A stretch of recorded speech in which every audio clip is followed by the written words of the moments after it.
What's up, guys? This is Ryan with Kingsman Report, and tonight you can see I titled the video "Watch Your Apps," kind of like play on words, "Watch your ass."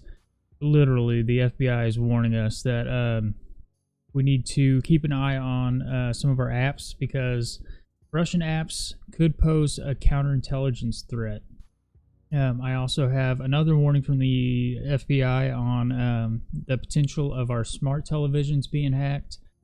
And I have news on Netanyahu. I have scientific breakthrough news and just various topics from around the country. A stupid story out of Kansas. A guy goes to bail his brother out of jail who stole a vehicle. And he steals a vehicle to go bail his brother out of jail, and then he's caught for stealing that vehicle. So I have all these stories and a whole bunch more. I'm going to get situated here, and I'll be right back.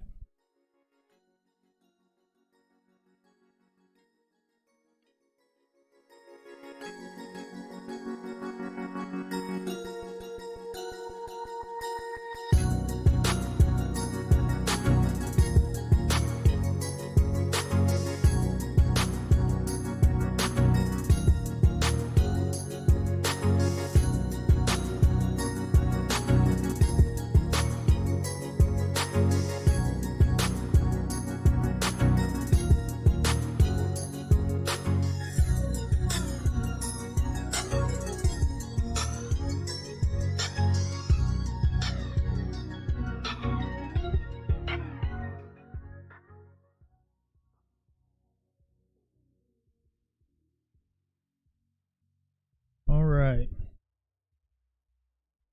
What is up? So, I said I had a whole bunch of stories about just a bunch of crazy stuff. I'm going to get into all that. But first, I want to thank the people that listen to the podcast from all over the world. France, Norway, Poland, and of course here in the United States. And also, this is live, and if you guys want to call in, there is a number scrolling across the bottom of your screen, 1-408-638-0968, and just enter the meeting ID. It's 534-233-4758, and you can enter the meeting ID and just hit pound twice, and then you'll be brought to me, and I'll monitor those phone calls. There's also a chat running. Now, you can usually see the bot puts a message in there whenever I start the video. You guys can talk in there, and if you want to send me any articles, you can send those. Fastest way to send them is through Hangouts on kingsmanreport2019@gmail.com, and they'll come right to me, and I can pull those up, and we can discuss those articles. And any articles that I read tonight, all those links are posted in the description below, and we could talk about any of those articles as well. Some of these are, one article is, it's kind of old, but it talks about 5G. You can see in the thumbnail there, and how it will dominate us. And a lot of this stuff is just, I guess tonight is more about, the technocratic dystopia that we're slowly walking into, and we're kind of just allowing this to happen. I guess they've sold it to us as a convenience, and we're all just willing to comply. So pretty much where we're at right now. Pretty much where we're at. So in this first article, it says Russian apps could pose counterintelligence threat, FBI warns. So it says the FBI is treating any mobile app that comes out of Russia as a, quote, potential counterintelligence threat. The U.S.'s top law enforcement agency said in a letter to Senate Democrat Chuck Schumer. And it says the Federal Bureau of Investigation's concern arises in part from the legal mechanisms available to the government of Russia that permit access to data in the country, according to the letter which Schumer's office released on Monday. It says the FBI said its concerns extend to Face app, which I don't know, you guys probably do recall that Face app that came out where you take a picture of yourself and it shows you what you would look like in 10 years or whatever. They also have one that turns you from male to female and vice versa. So they're warning about that app in particular in this article. So If you have that app, I would suggest you deleting it. Any app that you get that tells you that you can mine Bitcoin for free, you probably want to delete those apps as well, because they probably have the same potential threat involved in those. A lot of those come out of Russia. So it says, the Face app, which grew popular earlier this year by allowing users to change ages and genders in a photographic portraits. In July, Schumer had asked the FBI and Federal Trade Commission to look into the national security and privacy implications of the app, which was developed by Russian-based Wireless Lab. It says this year, Russia passed a law backed by President Vladimir Putin, calling for a, quote, sovereign internet that routes traffic through domestic servers. Russia has also required internet firms since 2015 to store the personal data of Russian users inside the country, and its security services have the power to demand social media companies provide access to users' online data. Here we just kind of say, okay, I'm comfortable with these,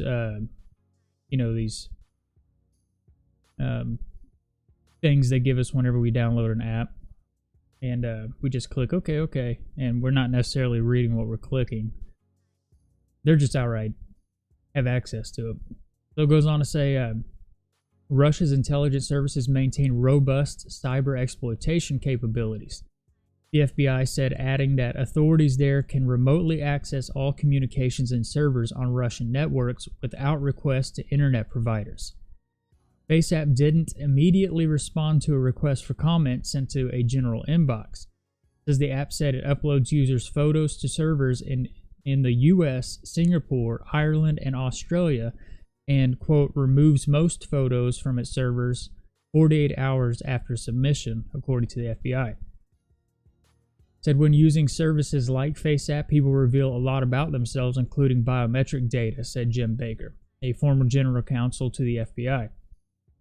People are, quote, giving up a lot of information that could be useful to a foreign government if they want to target you or someone in the social network around you, said Baker, who is now Director of National Security and Cybersecurity at the Washington-based R Street Institute. This is why I suggest reading the permissions when you download certain apps. I know a lot of people don't.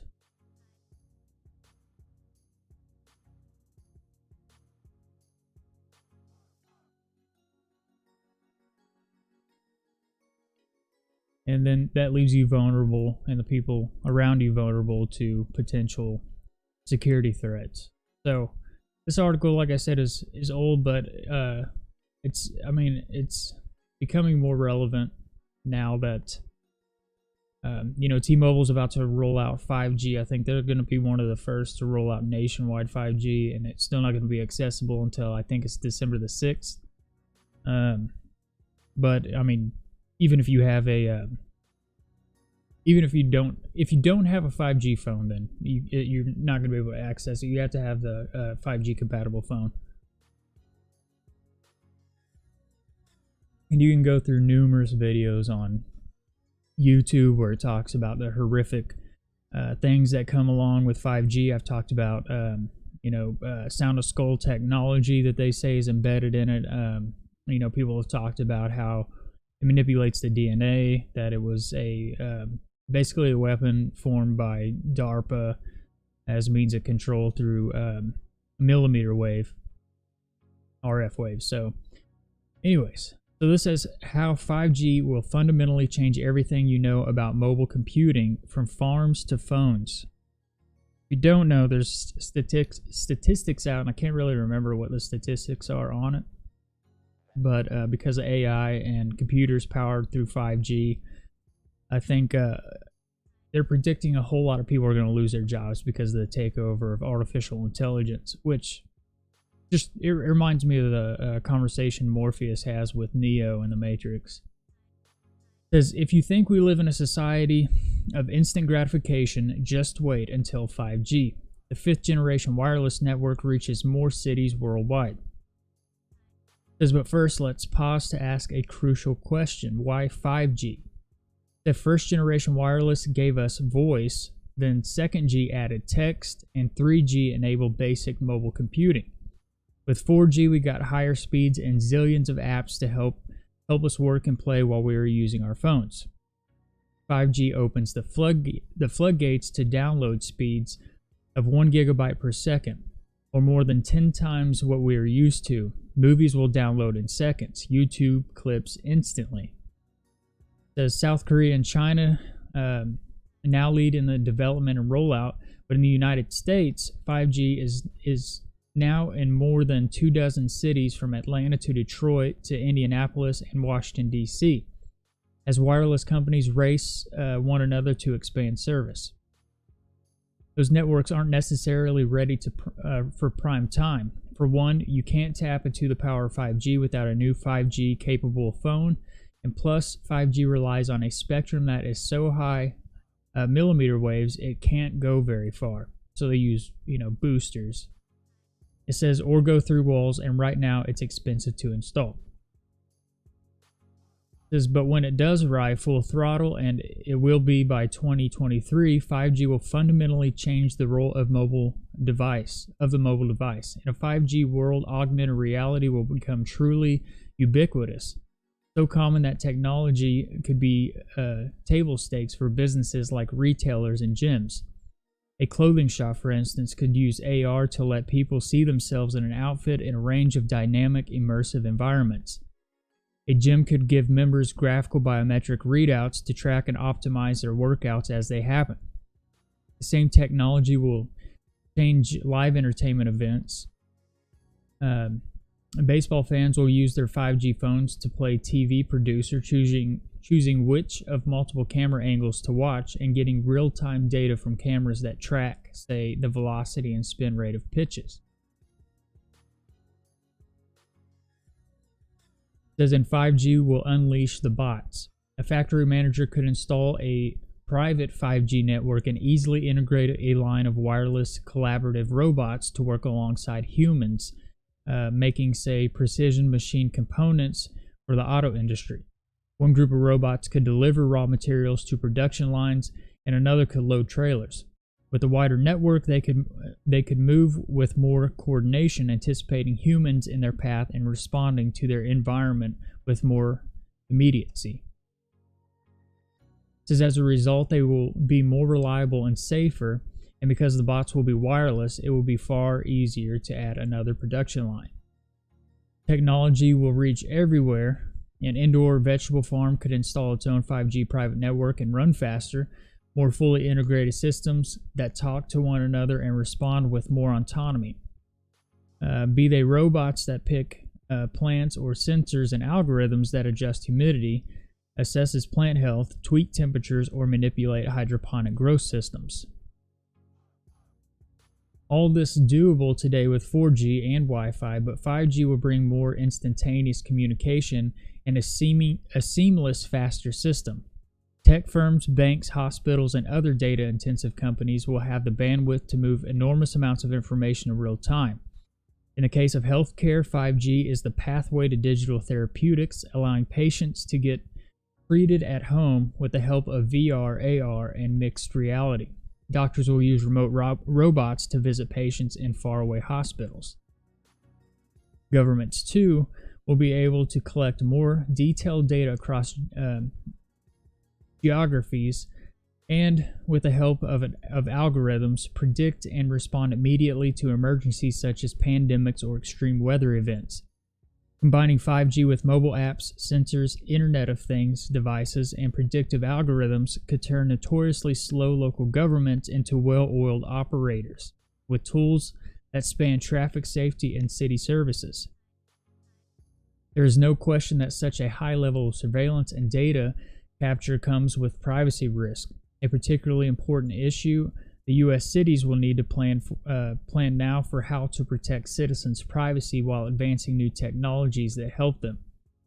The payoff is that the network will ultimately pave the way for truly connected smart cities. And there are big risks beyond privacy when things fail. And they will. It says, it goes on to say, they could fail spectacularly. Hackers will hit the mother lode, as they'll be able to siphon off dramatically more sensitive data far faster than they ever could before. Cybersecurity will only grow more important, and the cybersecurity industry will have to grow to accommodate it. Think about 5.8 billion IoT devices next year, ranging from remote robotic surgeons to autonomous vehicles. It's one thing to hack someone's doorbell, but another to hack into someone's autonomous vehicle or a hospital's medical devices. 5G has been called the catalyst for the world's fourth industrial revolution, and planning for that future is essential. Consider what 5G will look like for your business, how it could disrupt your industry or create new opportunities. Forward-looking companies and leaders will plan now for privacy and security concerns rather than the backfall to solve problems as they come. It may take a couple of years for 5G to blanket our country, but when it does, data will flow freely between more people, more places, and more devices at speeds and volumes we've not seen before. 5G will unleash a new wave of entrepreneurs and innovators. We don't know which companies will be winners or losers, but given the speed of 5G, we will find out fast enough. So I'm reading this because some of the articles that I am going to read tonight are kind of steps already towards this progressive influx of technology. I mean, just within the past year, and I understand technology is changing constantly. Our devices are outdated within, 6 months. The laptop you get within a year, you're going to want the newest, better thing. So with this influx, some of these articles I'm going to get into, Google said that they've reached quantum supremacy. Now Amazon is wanting to get into, the quantum field of computing. It's more and more stuff that is happening. It just seems technology is taking over faster now more than ever. And I live in a pretty slow part of the States, Don't think I don't know if people necessarily will welcome it here. I think people are pretty comfortable with their Wi-Fi. I don't personally. I mean, I don't go around a lot personally enough to, want to be downloading movies at a higher rate of speed or anything like that. I'm pretty comfortable with what I have. But who knows? It does sound enticing, but so this article's pretty neat, and this goes along with technology and more advancing and talking about space. So this just goes into this article is just advancing our capabilities that we as humans through our discovery are just creating more things now.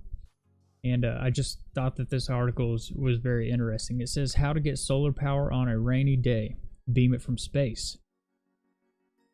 Said earlier this year, a small group of spectators gathered in David Taylor Model Basin, the Navy's cavernous indoor wave pool in Maryland, to watch something they couldn't see. At each end of the facility, there was a 13-foot pole with a small cube perched on top.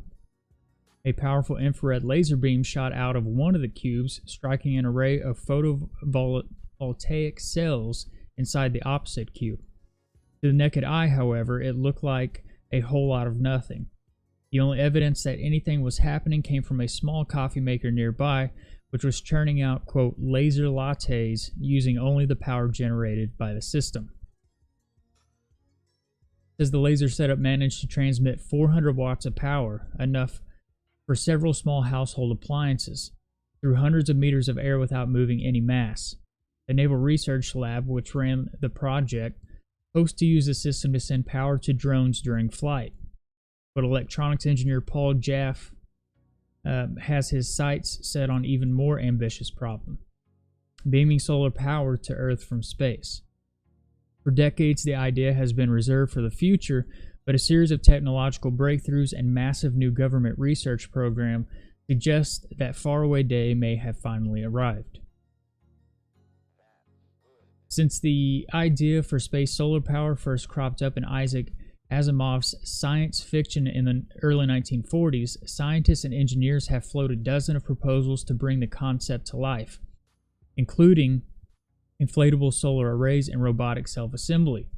But the basic idea is always the same. A giant satellite in orbit harvests energy from the sun and converts it to microwaves or lasers for transmission to Earth, where it is converted into electricity.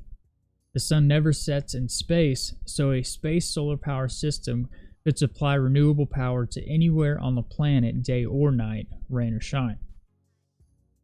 Like fusion energy, space-based solar power seemed doomed to become a technology that was always 30 years away.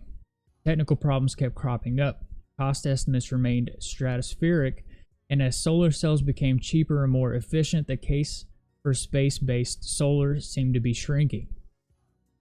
That didn't stop government research agencies from trying it. In 1975, after partnering with the Department of Energy on a series of space solar power feasibility studies, NASA beamed 30 kilowatts of power over a mile using a giant microwave dish. Beamed energy is a crucial aspect of space solar power, but this test remains the most powerful demonstration of the technology to date. The fact that it's been almost 45 years since NASA's demonstration and it remains the high water mark speaks for itself, Jaff says. Solar power wasn't a national imperative, and so a lot of this technology didn't meaningfully progress. John Makins, a former physicist at NASA and director of solar space technologies, witnessed how government bureaucracy killed space solar power development firsthand.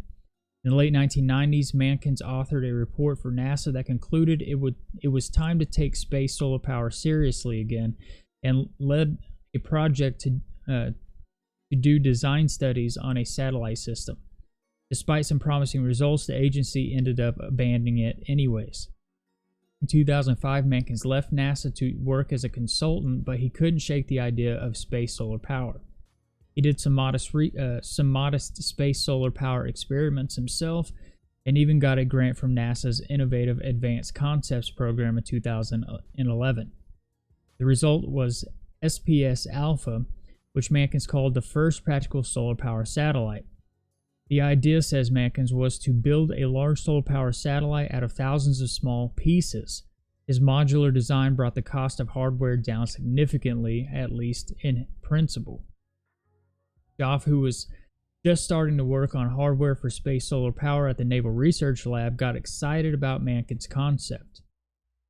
In the time he was developing a, quote, sandwich module, consisting of a small solar panel on the side and a microwave transmitter on the other, his electronic sandwich demonstrated all the elements of an actual space solar power system, and perhaps most importantly, it was modular. It could work beautifully with something like Mankins' concept, he figured. All they were missing was the financial support to bring the idea from the laboratory into space. Joff reached out to Mankins to invite him to join a small team of researchers entering a Defense Department competition, in which they were planning to pitch a space solar power concept based on SPS Alpha. In 2016, the team presented the idea to top defense officials and ended up winning 4 out of 7 award categories. Both Jaff and Mankins described it as a crucial moment for reviving the U.S. government's interest in space solar power. Says they might be right. In October, the Air Force Research Lab announced a $100 million program to develop hardware for a solar power satellite. It's an important first step towards first demonstration of space solar power in orbit, and Mankins says it could help solve what he sees as space solar power's biggest problem: public perception.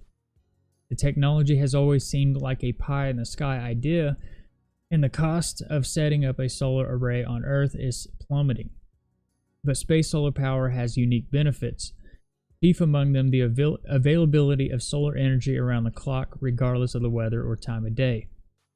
It can also provide renewable energy to remote locations such as forward operating bases for the military, and at a time when wildfires have forced the utility PG&E to kill power for thousands of California residents on multiple occasions, Having a way to provide renewable energy through the clouds and smoke doesn't seem like such a bad idea. Ironically enough, PG&E entered a first-of-its-kind agreement to buy space solar power from a company called Solarin back in 2009. The system was supposed to start operating in 2016, but never came to fruition. It says if space solar power does work, it is hard to overstate what the geopolitical implications would be, Jeff says. With GPS, we sort of take it for granted, and no matter where we are on this planet, we can get precise navigation information. The same thing could be done for energy. It would be revolutionary. Indeed, there seems to be an emerging race to become the first to harness this technology. Earlier this year, China announced its intention to become the first country to build a solar power station in space, and Japan has considered the development of space solar power station to be a national priority for over a decade. Now that the U.S. military has joined in with a $100 million hardware development program, it may only be a matter of time before there's a solar farm in the solar system. This is what we're headed towards. There was an article, and I don't know why I didn't read it, but there was an article where it talks about, China's creating an artificial sun. So everybody is creating, all this artificial intelligence, artificial light, power from space through that technology. We're getting further and further into the future. It's crazy. Growing up in the 80s, and then when computers just started to take off, and kind of learning about that, and we had these huge floppy disk. They're like wobbly, and we'd play stupid video games on them or whatever. And now we're getting to like a memory card that's the size of my fingernail, and then all this quantum computing and artificial intelligence and computers in your house that talk to you. Just nuts.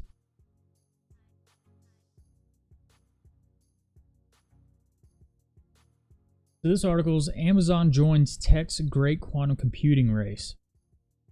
And, I already mentioned this earlier, is that Google claims that they've already reached quantum supremacy in their computing system.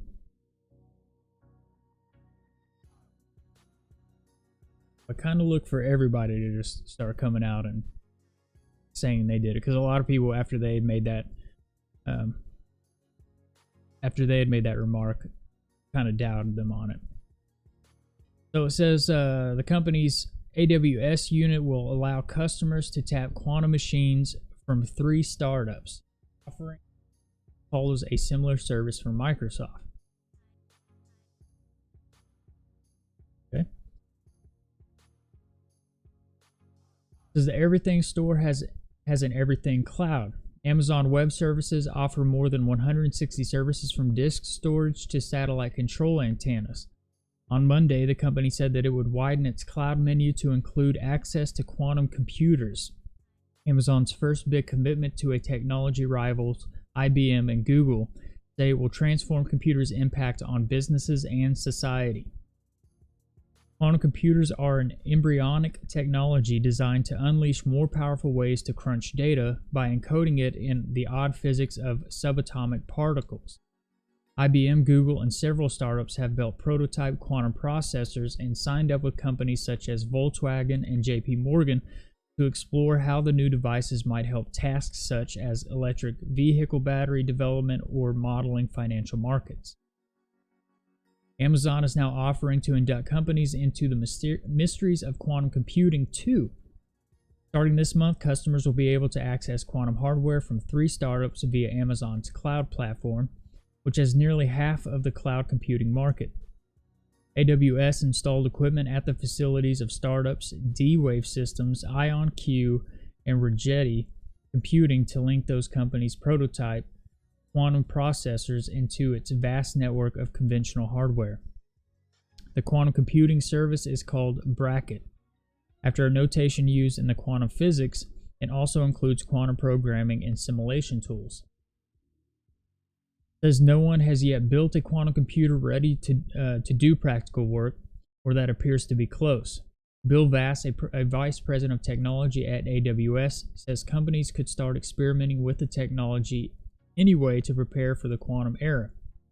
We talked to hundreds of customers who want to start to learn to use quantum computers, he says. Amazon is also starting a consulting group to help customers identify how quantum computing could help their businesses.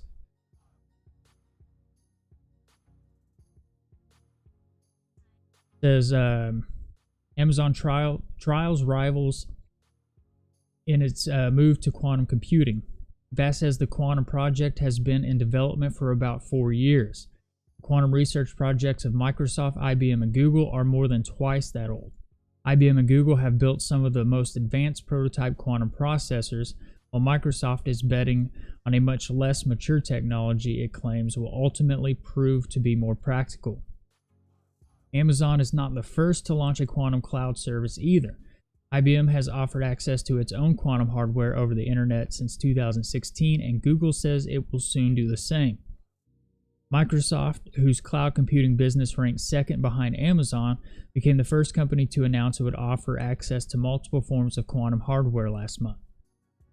Since they have no quantum hardware of their own, Amazon and Microsoft have little option but to play matchmaker for technology from outsiders. Both claim this model fits better with how the tech industry works, because customers need flexibility.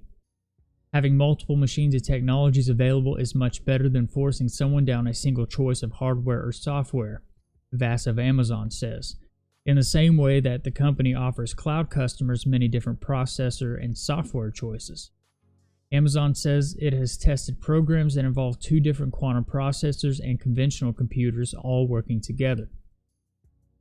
Amazon's hardware partners represent 3 different approaches to quantum processors, which are built from devices called qubits that encode data into quantum mechanical effects.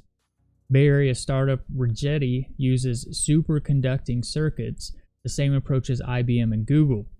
Canada's D-Wave uses similar technology to make processors limited to certain operations. And IonQ, a spin-out from the University of Maryland, uses individual ions controlled with lasers. Everything has to do with lasers. Says longer term, Amazon's menu of quantum offerings could include quantum processors of its own. Simone Severini, the company's director of quantum computing and professor at University College London, says Amazon is working on quantum hardware but declined to provide details. The company said Monday it is establishing a quantum computing research center at Caltech, where Amazon researchers will collaborate with academics on both software and hardware. Amazon's quantum computing debut sees the company take on not only some tricky physics, but also the mind-bending challenge of balancing the technology's long-term potential with the unknowns about how soon it will be capable of useful work. Interest in the quantum computing has grown to a point that Amazon needs to start welcoming quantum-curious businesses to avoid being let out as the technology evolves, says Peter Rutten, a research director at IDC. But Amazon placing quantum computers alongside its more established cloud servers and offering a consultant group could also raise expectations that technology will mature more quickly than it ultimately does. There's a risk that users are going to be disappointed, adds Rutten. That's what I say. They're going to speed this stuff up, and your phone is burnt out, and 6 months you want a new phone, or a new iPhone comes out, or a new Samsung Galaxy comes out, and you want that. And they're going to start making this crap so fast that, we're so dependent on it that you got to have the newest thing. It's taking over everything. Literally taking over everything.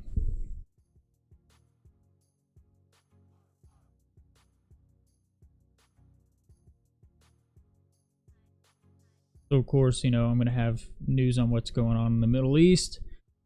And, this article is from the Jerusalem Post, and it says Russian military police wounded near Kobani, Syria.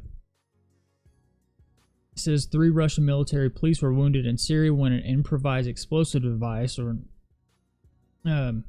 exploded near the convoy. Russia's TASS reported, or TASS, reported that the vehicles were near the village of Quran, somewhere near Kobani in northern Syria. The 3 Russians were slightly injured and the vehicle was damaged.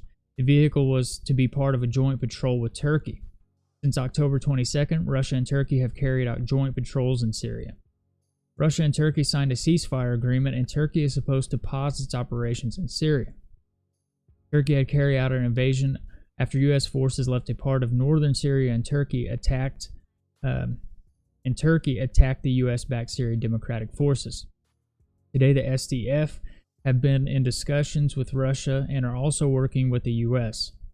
SDF commander Mazlum Abdi said it was an honor to meet the commander of Russian forces, General Alexander Shakio, on Sunday. Russia will play a role in 2 towns, Ayan Issa and Tel Tamar, where there has been recent fighting. Russian Deputy Foreign Minister Bogdanov also warned on Friday that the U.S. presence at oil facilities near Rumlin and Syria could strain tensions. Russia is playing an increased role in the region. His Russian President Vladimir Putin said at the defense conference on Monday that the Russian Navy has increased potential for a role in the region. And Russia has carried out 111 voyages in different operations with 70 surface ships. Russia also put a battalion of S-300 PM-2 system on, quote, combat alert, according to a Russian statement on Monday. Overall, Russia is seeking to show off its military potential, discussing new defense deals, missile technology, and a plethora of other successes. Russia's role in Syria is key to this, as are Russian outreach to Africa and other states in the Middle East. The wounding of the military police in northern Syria is a rare occurrence, but as Russia plays a role in more places, its forces are exposed to many threats. Northern Syria has so many armed groups, including the SDF and Syrian regime forces and Turkish-backed Syrian mercenaries, that it is a complex environment. There have been other numerous bombings recently in northern Syria, which locals blame on different groups.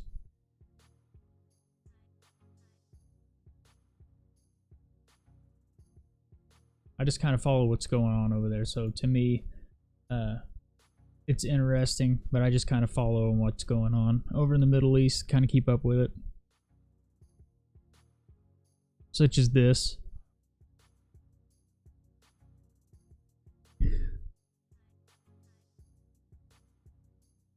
It seems like everybody's going down. This article says prosecution in Israel lines up over 300 witnesses in Netanyahu case. So an incident submitted to Israel's parliament on Monday against Prime Minister Benjamin Netanyahu names more than 300 prosecution witnesses, including wealthy friends and former aides, in 3 graft cases against him. By formally sending the indictment to the legislator after announcing charges of bribery, breach of trust, and fraud on November 21st, Attorney General Mandelblit set the clock ticking on a 30-day period in which Netanyahu can seek parliamentary immunity from prosecution. Such protection seems unlikely, with Israel politics in disarray after inconclusive elections in April and September and the failure of Netanyahu and his main challenger Benny Gantz to secure ruling majority in the legislature. Netanyahu, in office for the past decade, has denied any wrongdoing, saying he is a victim of an attempted, quote, coup waged by legal authorities trying to unseat a popular right-wing leader. As prime minister, he is under no legal obligation to resign after being charged. Says no date has been set for the opening of the trial, which 3 judges presiding in the Jerusalem District Court. The indictment submitted to Parliament listed 333 witnesses for the prosecution. Legal experts say the long roster meant proceedings could go on for years. They include U.S. casino mogul Sheldon Adelson and his wife Miriam, Hollywood producer Arnon Micklin, and Australian billionaire James Packer, and retired Israeli security chiefs, and several former aides who will be state witnesses against him. As Netanyahu poured scorn on the length of the witness list, and he was said in a quote, When an accusation is true, you don't need 333 witnesses. It says when the accusation is untrue, not even 333 witnesses will help. So I'm going to keep watching this.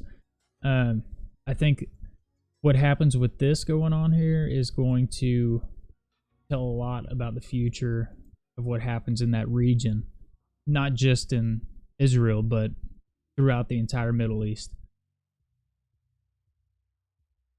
Let's see what happens.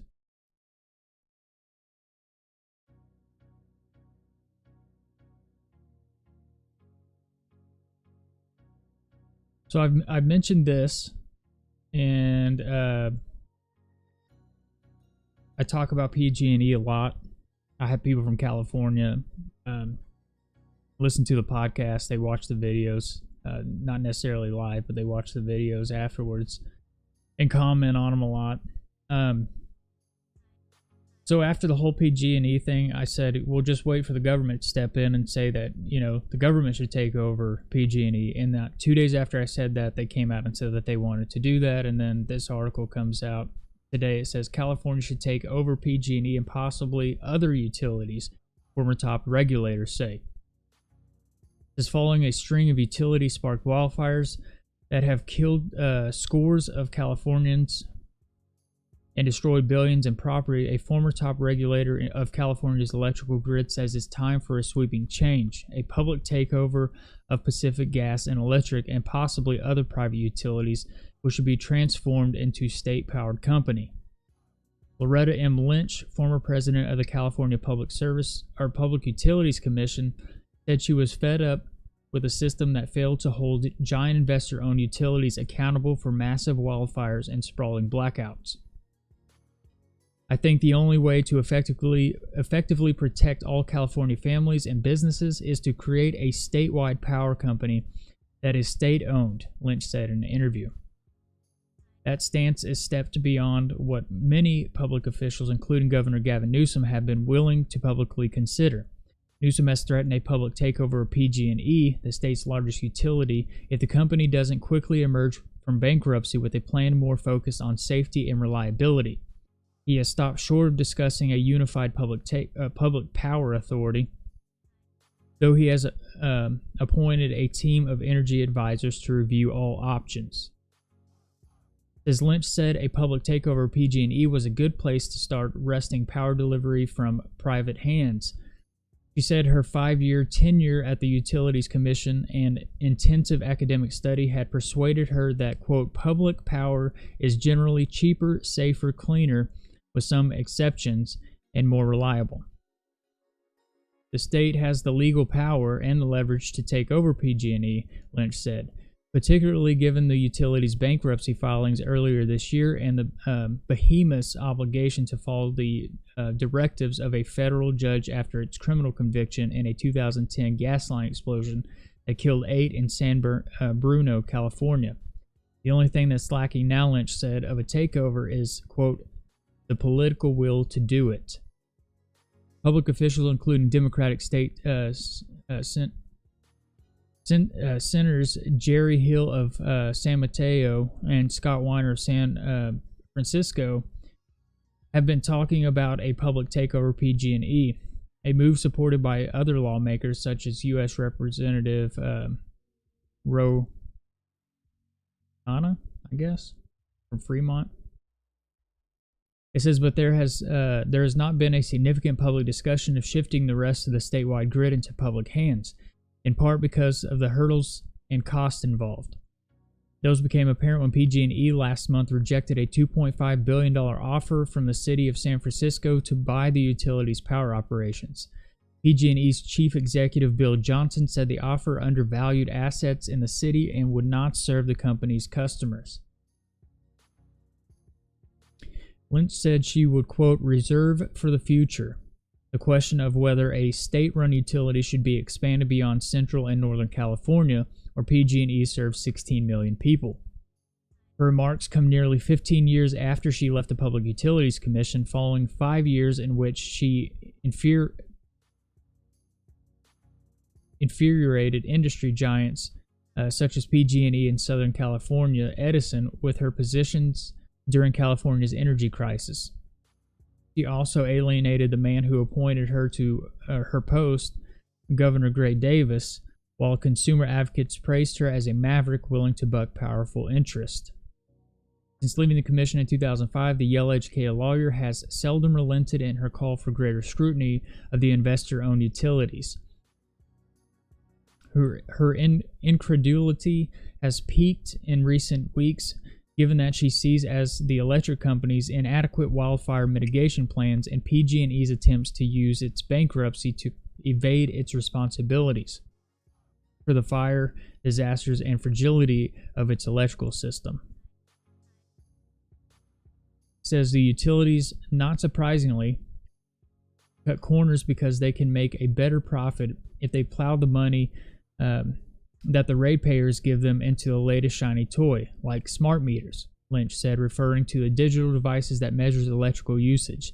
That's what the regulators care about, instead of boring old imperatives like making their systems safe. So very sadly, throughout California, the utilities ran the hell out of their systems and did not properly maintain them. PG&E spokeswoman Jennifer Robinson rebutted the notion that the company was shrinking its duty to compensate fire victims and strengthen its operations. She said the utility was focused on fairly compensating wildfire victims, protecting customers' rates, and putting PG&E on a path to be the energy company our customers expect and deserve. Most of the large and deadly wildfires that have hit California in recent years have been linked to the electrical grid. Fire investigators tied PG&E equipment to 17 of 18 blazes that scorched the wine country and other parts of Northern California in 2017. In 2018, a transmission line operated by PG&E sparked the campfire, killing 85 people and burning more than 14,000 homes.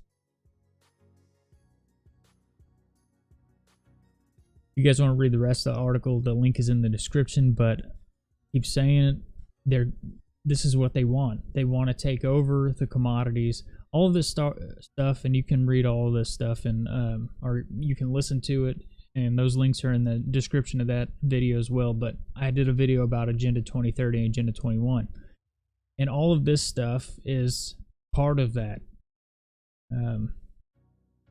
Is just taking total control over everything, whether they use it for or do it through artificial intelligence or whatever it may be.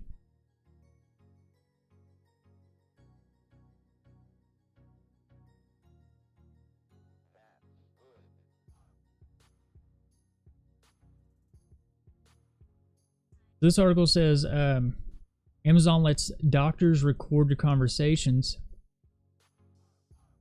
and put them in your medical files.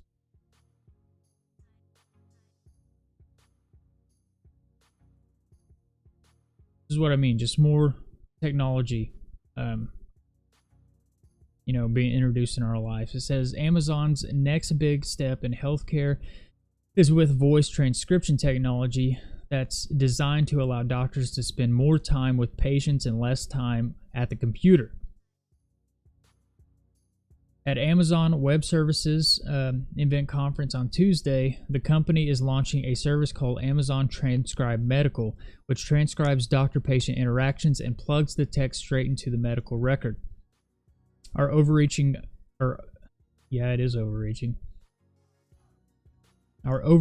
goal is to free up the doctor so they have more attention going to where it should be directed, said Matt Wood, Vice President of Artificial Intelligence at AWS, and that's to the patient.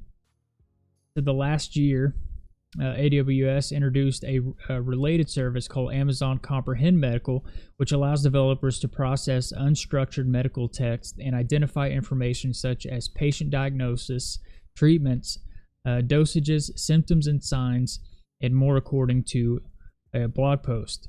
Wood said the two services are linked and can be used together. Voice-to-text transcription is one of the many areas where Amazon is battling with cloud rivals Microsoft and Google. All three companies operate speech assistants that can, in real time, translate spoken words and sentences and offer text translation. Businesses can use the technology in a variety of ways to weave into their applications. AWS software is designed so that it can be embedded into any device or an app via an application programming interface. It's only available to customers using the AWS cloud, which presents a potential limitation because of the rising competition from Microsoft and Google. Microsoft's Azure is working on similar tools with Nuance, and Google is researching the space with Stanford University. In the medical sector, many doctors today rely on legacy dictation software that still requires them to spend hours on clinical documentation. Others rely on a costly human scribes or will dictate notes into a recorder and then submit the voice files to a third-party transcription service, which can take a few weeks to return a response. Wood said Amazon's service even has built-in punctuation, so there's no need for a doctor to say out loud that a comma should be inserted. The technology was developed with the help of some AWS customers, including electronic health IT company Cerner and Suki, a venture-backed transcription startup. Wood said the company created the software because there was, quote, a lot of demand for it. As Amazon moves deeper into the $3.5 trillion medical sector, it is juggling working with partners to develop tools on its behalf, which potential initiatives that might someday prove competitive to the incumbents. Amazon is taking aim at the pharmacy supply chain with its PillPack team and is looking to improve healthcare services for its employees with Haven, a joint venture with JP Morgan, Chase, and Berkshire Hathaway. The company also has a primary care group, Amazon Care. A big challenge for Amazon, a huge consumer company with tons of customer data, is ensuring that its healthcare tools are compliant with privacy rules and regulations under the Health Insurance Portability and Accountability Act, and when it comes to transcription, maintaining an extremely high level of accuracy to avoid problematic outcomes or potential liability. Imagine, for instance, the machine learning system inputs the term hyper instead of hypo, or if doctors noticed so many inaccuracies that they ended up doing the work manually anyways. Wood said the service is HIPAA compliant, and he said it took a lot of work for the technology to correctly annotate the domain-specific language and abbreviations that are common in medical field, and added that the accuracy is very high. Amazon hasn't published research showing how its accuracy compares with other offerings, but Wood said the company hasn't ruled it out. So now you're just going to be transcribed on a computer. All this stuff just seems, all this technology to me just seems like it's going to have some type of vulnerabilities to it. It could be hacked.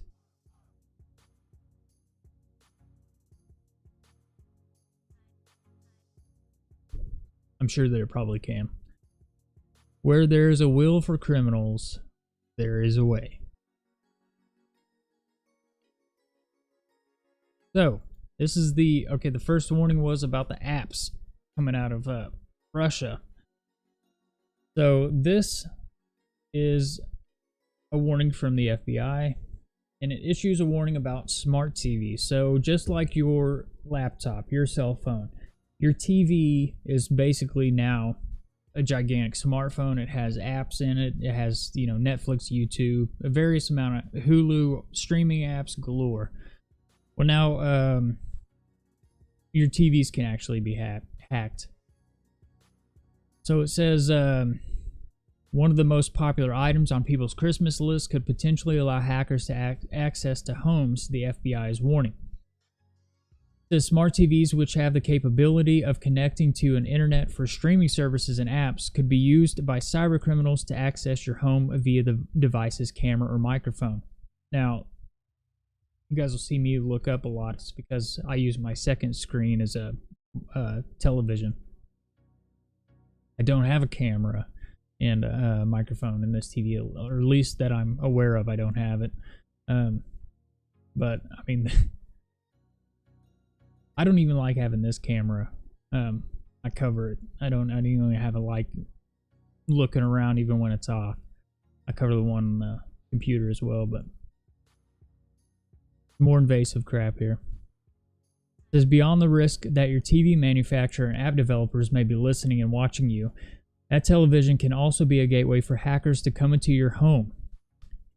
A bad cyber actor may not be able to access your lockdown computer directly, but it is possible that your unsecured TV can give him or her an easy way in the back door through your router, the FBI said in a blog post.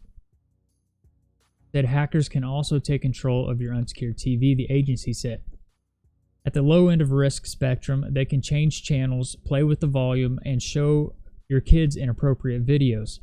In a worst-case scenario, they can turn on your bedroom TV's camera and microphone and silently cyberstalk you. So to avoid issues with your smart TV, this is their advice. It says know exactly what features your TV has and how to control those features. Do a basic internet search with your mobile or your model number and the words microphone, camera, and privacy. So don't depend on the default security settings. Change passwords if you can, and know how to turn off the microphone, cameras, and collection of personal information if possible. If you can't turn them off, consider whether you are willing to take the risk of buying that model or using that service. If you can't turn off the camera but you want to, a simple piece of black tape over the camera's eye is a back-to-basics option. Just check the manufacturer's ability to update your device with security patches. They can do this. It says, have they done it in the past? And it says, check the privacy policy for the TV manufacturer and the streaming services you use. Confirm what data they collect, how they store the data, and what they do with it. And it says, if you've been victimized by cyber fraud, the FBI advises you to contact its Internet Crime Compliance Center at www.ic3.gov or call your local Fed's office. I think, I'm not sure, but I was kind of skimming through articles, and I think that you can get a VPN for your television now. I'm sure you probably can. I know you can get security scanning software on there, so I would imagine you can get a VPN for your television as well.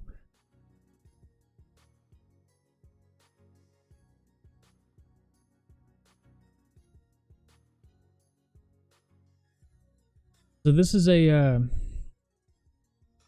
really neat article. And it says doctors use ultrasound to kill prostate cancer without surgery. It says doctors have used ultrasound to successfully treat prostate cancer in a new study promising a new alternative to surgery. Prostate is the second most deadly type of cancer in men, with lung cancer the only variant to claim more lives.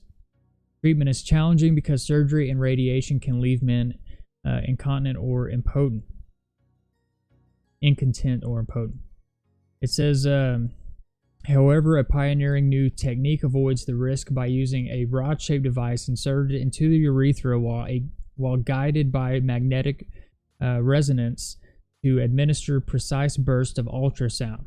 The sound waves heat and destroy the tumor, leaving surrounding areas unharmed.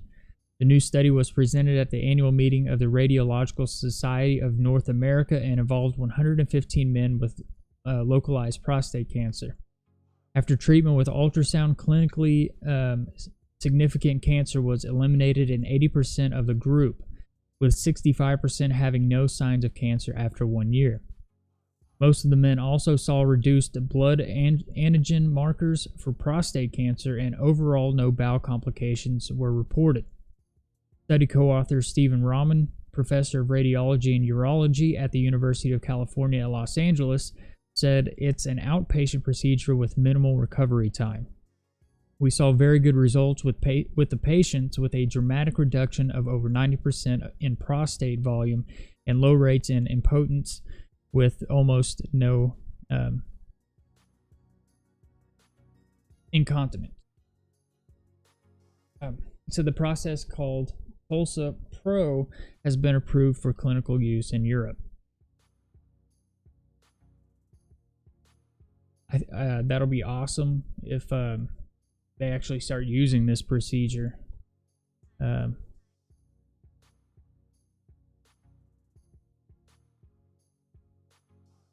some of this, some of these breakthroughs I just think are really awesome. Some of you guys probably heard about this. Article says fireball spotted over Australian desert may have been super rare Minimoon. Fireballs explode in Earth's atmosphere all the time, usually unremarkably. And a fireball that exploded over the Australian desert in 2016 might have been mistaken for another bolide, if not for a network of cameras monitoring the sky to search for just such events. It was thanks to images taken by these cameras called the Desert Fireball Network that astronomers were able to ascertain the fireball with no ordinary exploding space rock. It says instead, velocity data revealed the rock had probably been in orbit around Earth before meeting its fiery end, a phenomenon known as a temporarily captured orbiter, or a minimoon. It said there are a whole bunch of rocks out there zipping past Earth, so it stands to reason that some of them are going to penetrate the atmosphere at some point. Most of these end up as bolides, a meteor that explodes in midair before it can reach the ground. This is because scientists think high-pressure air in front of the falling meteor seeps into cracks in the rock, increasing internal pressure and causing the rock to break apart. But every now and again, one of these asteroids gets captured in Earth's orbit for a little while. Not often, though, according to a supercomputer simulation published in 2012 involving 10 million virtual asteroids, and only 18,000 got captured in Earth's orbits. We're not sure exactly how many asteroids are out there close to Earth. Estimates put the number in the millions, but as of November 30, 2019, only 21,495 have been discovered. That's because there's small and very hard to see, and this detection difficulty also extends to mini-moons. We've detected temporary moons around other planets. Jupiter is particularly adept at mini-moon capture, but here on Earth, mini-moon detections are extremely rare. Prior to 2016, bolide, we'd only seen 2 Earth mini-moons, an asteroid called 2006 RH-120, which orbited Earth for about a year from 2006 to 2007, and a bolide in January 2014 with a low velocity that indicated an orbital origin.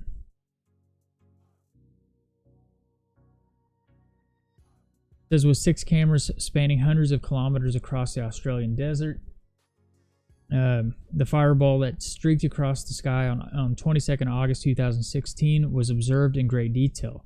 Researchers led by planetary scientist Patrick Schrober of Curtin University in Australia were able to determine the object's velocity, a slow 11 kilometers per second or 6.8 miles per hour, and trajectory almost vertical. The slow velocity indicates the object had been orbiting Earth, and the angle rules out satellite debris. Based on the team's calculations, there are 95% probability the object was temporarily captured orbiter. There's a good reason these objects are interesting. Sending spacecraft to asteroids is time-consuming and costly, and involves some pretty vast distances. If there were an asteroid just hanging around orbiting Earth for a bit, it would be much easier to get to. It's obviously not possible to send a spacecraft to a rock that has exploded in the atmosphere, but we can study these bolides to try to figure out how and why some asteroids get captured in Earth orbit. In this respect, the team reports that there's a lot more work to be done. We find that the probable capture time, capture velocity, capture semi-major axis, capture near-Earth object group, and capture mechanism all vary annually, with most captures occurring during Earth's aphelion or perihelion, they write in their paper. They also discovered the probability of capturing occurring as a result of close lunar encounter varies according to lunar month for this event. It says that's a lot of variables. However, with more telescopes coming online in the near future, it's possible more mini-moon fireballs will be discovered, but we construct a more complete picture of Earth's mini-moon situation at any given time. We caution future analysis of possible temporary capture orbiter events to explore the effects of small variations in the initial conditions and various triangulation methodology. The researchers explain.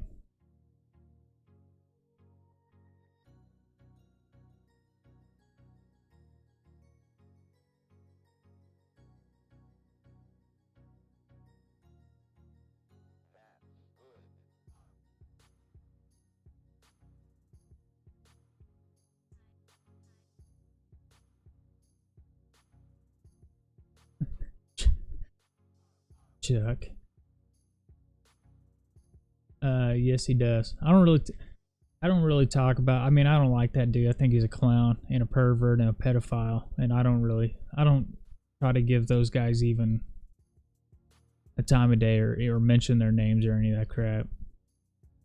So this article I thought's hilarious. You guys might get a kick out of this because this is definitely some. I read an article. You know, the guy that was caught smuggling the drugs into Tulsa from the dark web. Well, they caught the package coming from Germany to his house, and he went to sign for it. It was the feds. Well, people do stupid crap all the time. Well, he didn't show up to his proceeding, and then he went to Wisconsin. They caught him in a... they pulled him over, and he tried to bail on foot, and then he stole a bulldozer and tried to run away from the cops. Well, this article's even... like, I don't know what people's deal is here, but this guy's even... is a lot dumber than even that. So this article says Kansas man arrested after allegedly stealing a car to bail out a brother arrested for stealing a car. I guess it just runs in the family. It said a Kansas man was arrested after he allegedly stole a car to go bail out his older brother who had been detained for stealing a car, authorities said. Eric Dean McCracken, 36, and Keith Ray McCracken, 32, were arrested hours apart on Friday morning, the Jackson County Sheriff's Office in Kansas said. It said a Jackson County Sheriff's deputy had stopped Eric McCracken in a 2007 Chevy Trailblazer near Mayetta, Kansas, for a traffic infraction at around 1:30 a.m. on Friday.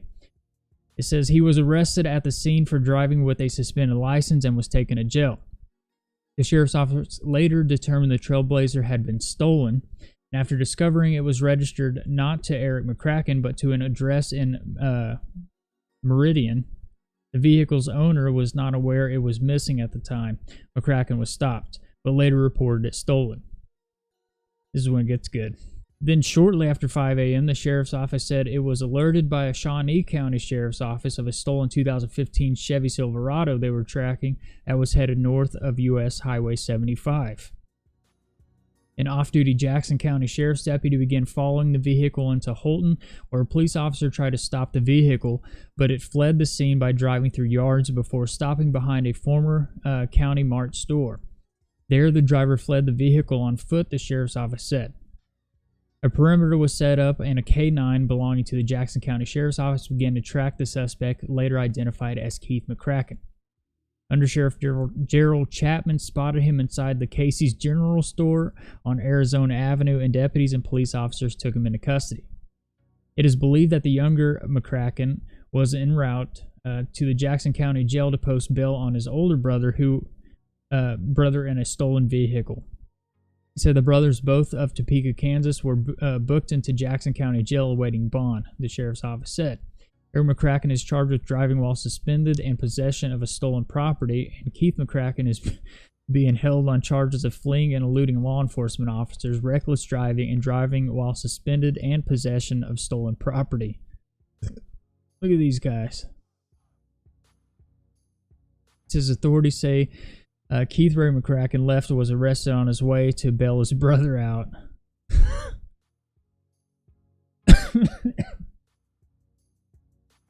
I think people down here in the in this area we do some stupid stuff. So come bail me out of a jail for stealing this car. All right, let me go steal a car and I'll be right there.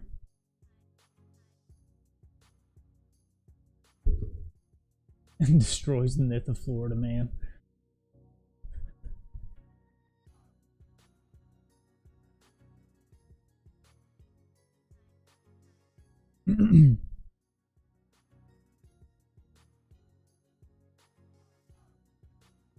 So you probably heard of this, and you know, the whole thing going on with Hong Kong, and then the president signed legislation in support of the Hong Kong protesters, and that's kind of put a stalemate in what's going on with our China trade agreement.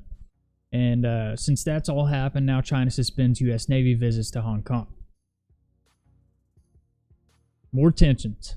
As China has suspended visits by U.S. Navy ships and aircraft to Hong Kong after Washington passed legislation last week backing pro-democracy protesters. Beijing also unveiled sanctions against a number of U.S. human rights groups. It comes after President Donald Trump signed the Human Rights and Democracy Act into law. The act orders an annual review to check if Hong Kong has enough autonomy to justify special trading status with the U.S. President Trump is currently seeking a deal with China in order to end a trade war. So it says, what did China say?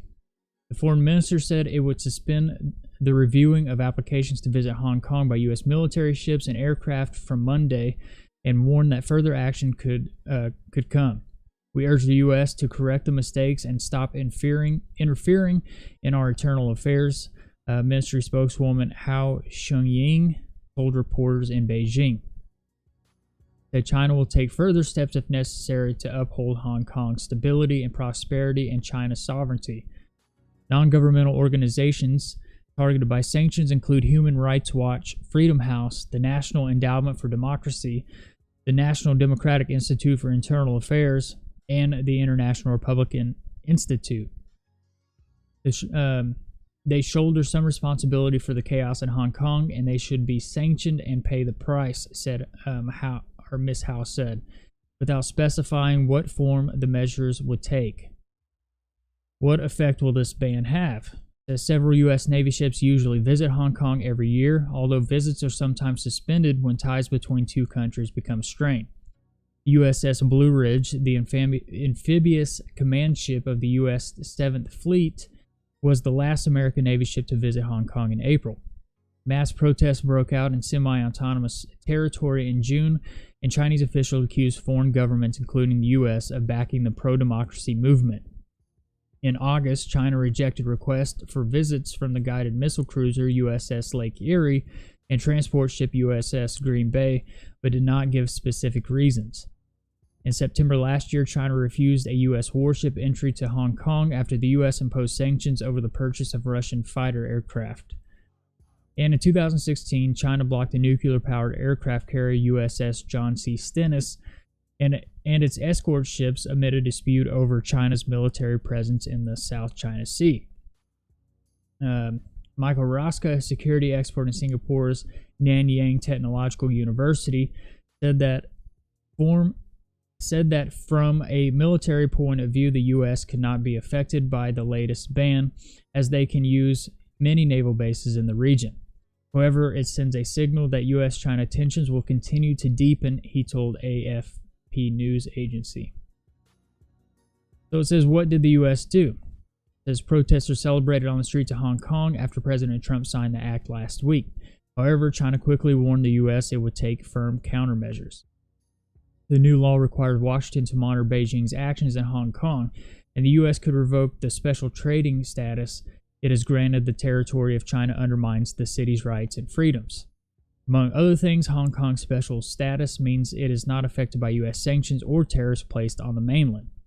The bill also says the U.S. should allow Hong Kong's residents to obtain U.S. visas if they have been arrested for being part of nonviolent protest. Analysis said the move could complicate negotiations between China and the U.S. to end their trade war. And the bill was introduced in June in the early stages of the protest in Hong Kong and was overwhelmingly approved by the House of Representatives in October. Why are the protests in Hong Kong? Hong Kong, a British colony until 1997, is part of China under the model known as, quote, one country, two systems. Under this model, Hong Kong has a high degree of autonomy and people have freedoms not seen in the mainland China. However, months of protests have caused turmoil in the city. Demonstrations began after the government planned to pass a bill that would allow suspects to be extradited to the mainland China. The bill was eventually withdrawn, but unrest evolved into a broader protest against the police and the way Hong Kong is administered administered by Beijing. And also, I think, and I didn't pull this article up, but they amped it up again today with the protest over in Hong Kong. I guess they took lunch and everybody over there decided that, hey, I want to start rioting today. I like that comment, Chuck. Destroys the myth of Florida man. I think a lot of the stuff that happens down here would top what happens in Florida, but it just doesn't. We're not like huge cities, so we don't necessarily, make headlines unless it's just something tragic happens. But no, it's mainly just meth heads and thieves around here. We even have horse wranglers still cattle.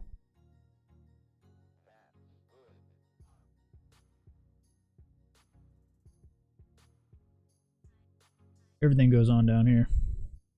It just doesn't make news. No. And my last article, just tuned in. The majority of what I talked about tonight has to do with data breaches, 5G takeover, and this article just basically shows you that there's flaws in everything, and everything can be hacked. And this article is just another one of those proven. It says hundreds of millions of people may have had their text messages exposed online, researchers say. It says some of your text messages may have been left exposed on the internet for the world to see. A database housing millions of private SMS text messages was left open online for an extended period of time, a team of researchers at the online privacy company VPN Mentor said on Sunday. The Texas-based text messaging firm True Dialogue is thought to be responsible for the leak, cybersecurity experts said. It says the database contained access information to online medical services along with passwords and usernames to websites such as Google and Facebook. Whoop-de-doo! So the researchers warn that millions of Americans are at risk, and the team was able to access the text messages because the logs were, quote, completely unsecured and unencrypted, the team said in a blog post. Everyone's in blog posts. Feds, everybody. True Dialogue, which creates text messaging solutions for small and large businesses, has since taken the logs offline. The researcher said True Dialogue uses text to send marketing materials and urgent alerts to customers. So the company reaches 5 billion subscribers worldwide, the research team said. And we contacted the company, we disclosed our findings, and offered our expertise in helping them close the data leak and ensure nobody was exposed to this risk, the researcher said. The database has since been closed, but True Dialogue never replied to us. So the text message data in question was also examined by TechCrunch, which said the database contained detailed logs of messages sent by customers who use True Dialogue system. The leaked data included phone numbers, university finance applications, job alerts, and other private information. The impact of this data leak can have a lasting impression for hundreds of millions of users. The available information can be sold to both marketers and spammers, the researcher said. Personal information contained in these text messages could be an asset to scammers, and it could also be used in blackmail schemes and lead to identity theft and fraud. Yeah, I'm sure. And they will probably sell it on the black web along with your Disney Plus subscription for 3 Bitcoins or $3 in Bitcoin transactions. Going rate for stolen materials online. Yeah, smart. It's like Chuck said, it's all this technology. We want all this artificial intelligence to take over everything, and then everything has leaks.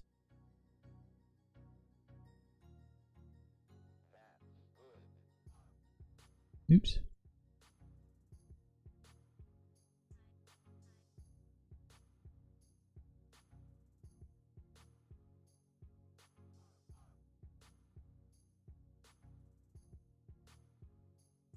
So, if you guys tuned in, I usually talk more about the beast system, which I think is like this technocratic dystopia they're trying to push on all of us and sell it to us as a convenience. And we're basically just going to allow the robots to control everything, and then we're going to give our jobs over to them eventually. And then, you know, have your medications flown to your house via drone, your pizzas delivered via autonomous vehicles, and your cars, you know, people sleep at the wheel in their Teslas driving down the highway. Your listening devices in your house, listening to every word you say, developing language skills in order to communicate with one another, and we're just going to sit back and let it happen. While your text messages get leaked online, your fingerprints to get in your cell phone, your face is scanning your retinas, and I mean facial recognition software, all of it, and then ran by 5G. So whenever it obliterates us as humans, then the robots will just run around and be controlled by the 5G technology, and they'll have a few select human beings that go out and repair the robots and keep the technology running.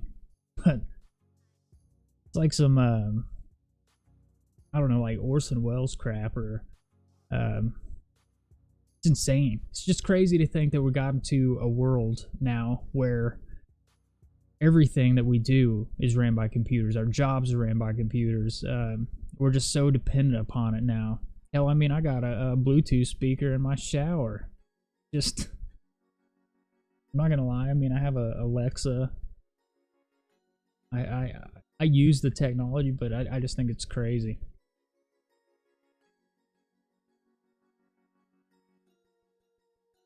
But as always, you guys can chat. I'm done reading the stuff. You guys want to chat? I have the chat here. I'll show you. I have the chat pulled up right there on my screen, so I can chat back and forth with you guys. Also, and always, if you want to call in, you can call the number scrolling at the bottom of the screen, 1408-638-0968, and then enter the meeting ID 534-233-4758. You can call in and talk crap live with me here. It all gets, I record it into a system, and it gets put on uploaded to a podcast later, and then you can listen to this if you choose not to watch the video. But basically what I do is I just go through, find interesting articles, and then also, I try to depend on other people posting articles or sending me articles to kingsmanreport2019@gmail.com, and you guys can send me those articles and I'll read through those. But it's pretty much just, kind of here where I'm at in Oklahoma.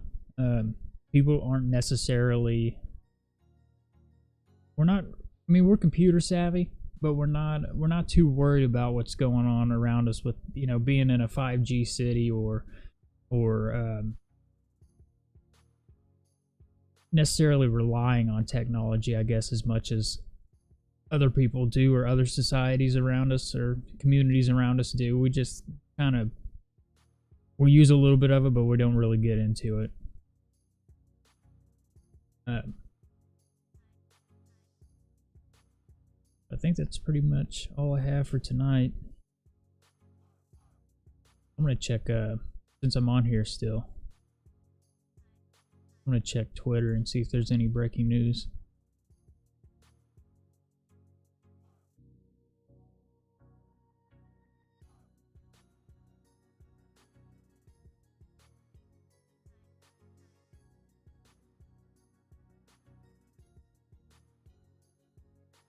If there's anything you guys want to talk about, you can put post a comment in the chat, and I can pull it up. If there's any interesting articles you read, you can post those in the chat as well.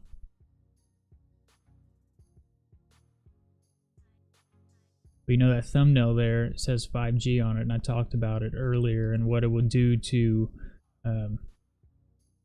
where it's going to be more relevant, more dominant in our life as we get into the future as far as jobs go, and the way they'll run the robots with it, and artificial intelligence and how they will work together. But if you really want to get to the the nuts and bolts about it, look up DARPA and 5G, and then you'll see a lot of stuff, why it was created, and all that good stuff.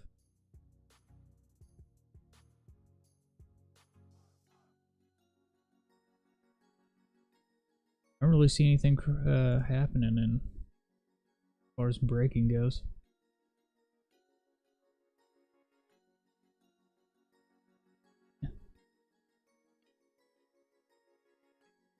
right. Well, I guess I'm going to go ahead and get off here.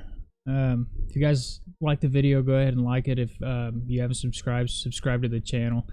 Basically, I just talk about conspiracies or you know, news everyone ignores, or the crap that people just aren't paying attention to. And I think it's going to be a little too late by the time people realize what's going on. Just we're so busy with everything going on around us that we're not paying attention to all this stuff necessarily.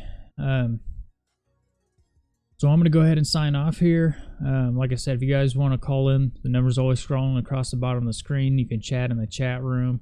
And if you want to listen to this later, you can go to the About section on my YouTube page, and all the links are in the About section there, and you can follow me on all that stuff. So I'm going to go ahead and sign off here. Until next time, shalom and Yah bless.